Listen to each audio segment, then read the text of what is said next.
Hi guys, my name is Irene. I'm super excited to be back. I know I haven't recorded videos of late. I have done tutorials though, but without seeing me. It's exciting to be back on camera, and a very warm welcome back to my channel, Afro Beauty Braids channel.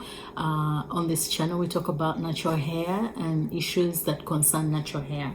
I hope you're going to enjoy today's topic. If you are new, please feel free to subscribe.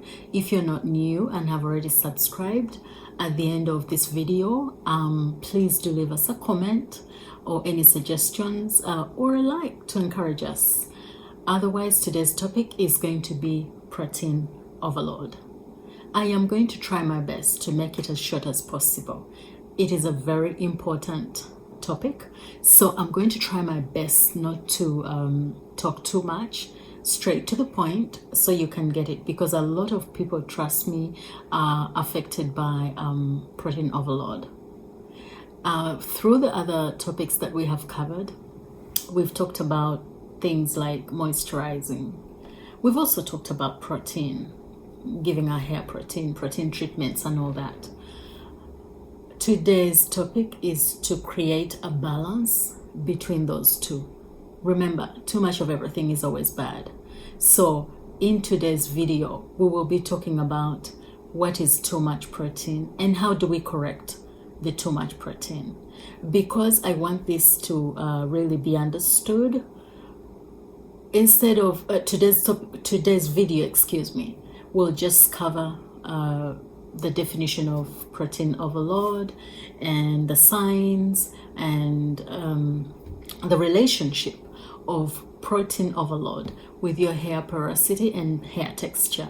Remember, we had a video about hair porosity, who has low porosity, who has high porosity. Now and of that plays into whether you're overloading your hair with protein and how do you tell that this is happening. And then next week I'll be back with a video to show you how we can correct this. It is possible to correct the protein overload. Okay, so let's move along. So our hair is made up of 95% of a protein called keratin. This protein can also be found in our skin. It can be found in our nails. Now, this protein is very good for our hair. It gives it the bounce, it gives it the shine, it gives it some elasticity. When you have too much protein in your hair, it creates an adverse reaction or look to your hair. So you'll find that some of the signs when you have too much protein, you start to see your hair breaking, you lose the elasticity. Your hair becomes very stiff and breaks very easily. Very dry as well is another sign. Even when you just moisturized, your hair will be very dry and will break, or you will have excessive shedding. Everybody can tell when you're having excessive shedding. Excessive shedding is shedding more than you should be. Remember, science tells us that every day we can shed 100 hair pieces, I'll call it that. If you feel that it's too much, because every time we comb our hair or try to style our hair, we do see some hair that's shedding in the comb or wherever you're trying to do your hair. So if you feel that it's more than 100 hair pieces, then that means hair strands is the right word, not pieces. Then that means that you're shedding more than you should be with you. If you think that you're having a protein overload, number one, your hair will be very stiff and it will easily break. Number two, you'll be having excessive shedding. If you feel that you're shedding more than 100 strands, then you could be having protein overload. Number three, your hair will detangle very easily. I don't know if you've had an experience where you go wash your hair, deep condition, moisturize, and shortly after that, your hair is already detangling, especially at the top. That could be a sign of protein overload. Your texture will feel very brittle and rough. So those are some of the signs. If you have those signs, then you could be overloading your hair with protein. And somebody will say, how do I overload my hair with protein? A lot of products that we use have protein in them, whether they're natural products or products bought from the counter.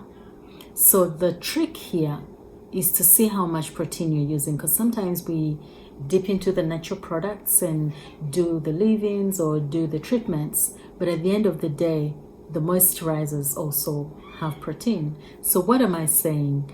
Protein can be found in all of these products that we are using, be it shampoos, moisturizers, deep conditioners, leave-in treatments. All of that stuff does contain protein. Now, there are different types of proteins. There are those that are thin in nature, and there are those that are thick, like creamy style. I hope that makes sense so far.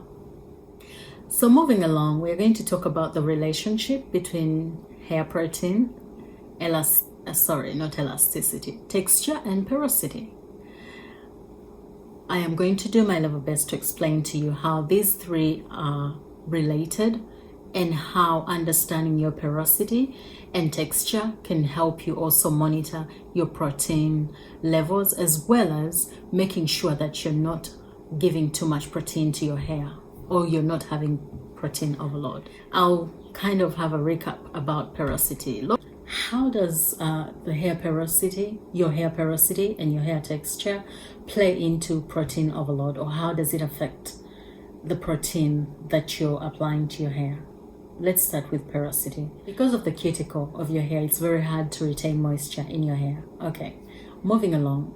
Now, let's create a scenario that you have to put or use protein on low porosity hair, because one of the main characteristics of low porosity hair is that it's hard to retain anything.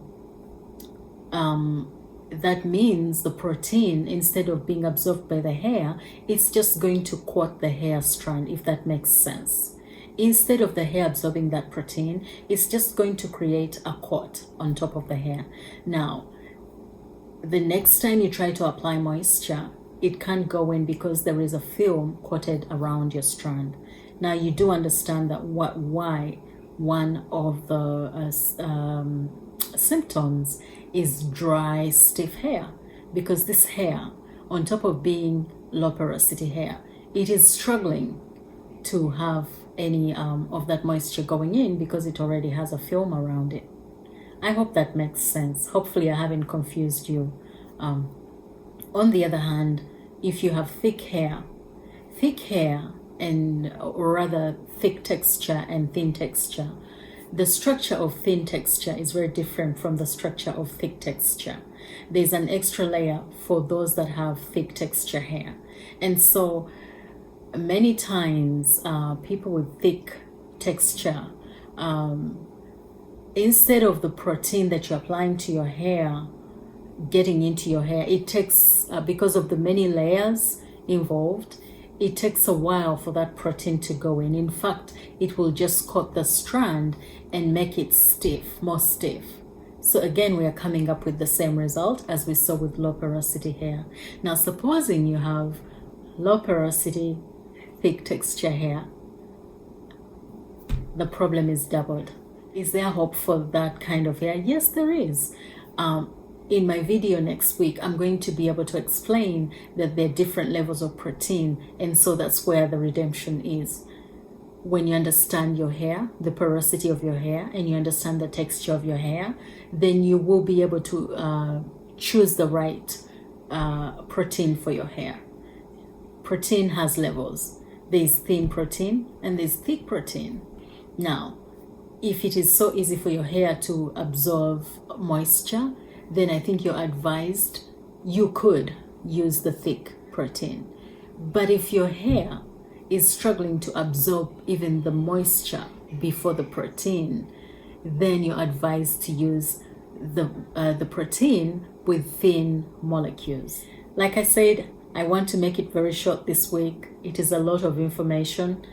It can be confusing because we are trying to tie in porosity, texture, protein, and strike a balance. I am going to leave it at this, and I hope this was helpful. But next week I'll be coming back with how we can correct the overload and the types of protein. I hope you enjoyed this. Have a blessed week, and I'll see you next week. Remember to subscribe or leave us a comment to encourage us, okay? Goodbye.